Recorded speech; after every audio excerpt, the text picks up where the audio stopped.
Praise the lord. హల్లెలూయా.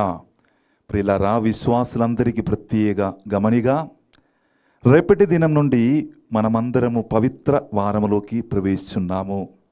కావున ఉదయం 6:30 గంటలకు జరిగే దివ్య పూజబలి కార్యక్రమంలో చిన్న మార్పులు ఏర్పడ్డాయి. ప్రియులారా, రేపటి దినం మనమందరికీ తెలుసు, మ్రాడికొమ్మల ఆదివారంలోకి మనం ప్రవేశిస్తున్నాం. ఉదయం 6:30 గంటలకు జరిగే దివ్య పూజబలిని ఉండదు.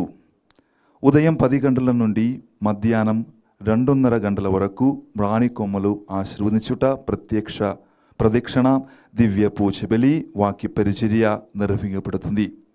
అలాగే ఈ పవిత్ర వారములో గురు, శుక్ర, శని, ఆదివారములలో ఉదయం 6:30 గంటలకు జరిగే దివ్య పూజబలి ఉండదు.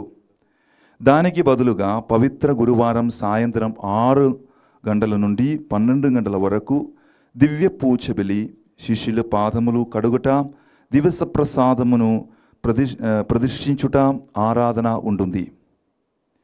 పవిత్ర శుక్రవారం ఉదయం 10 గంటల నుండి 4:30 గంటల వరకు యేసు ప్రభువు శిలువలో పలికిన 7 మాటలను గురించి ధ్యానాంశం, శిలువ మార్గ ప్రదర్శన, సాంఖ్యములు నిర్వహించబడతాయి.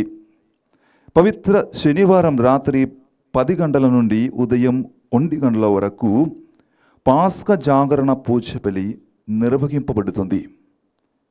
అలాగే ఆదివారం ఉదయం 10 గంటల నుండి మధ్యాహ్నం 1 గంటల వరకు క్రీస్తు పునరుత్థాన పండుగ సందర్భంగా ప్రత్యేక దివ్య పూజబలి, వాక్య పరిచర్య ఉంటుంది.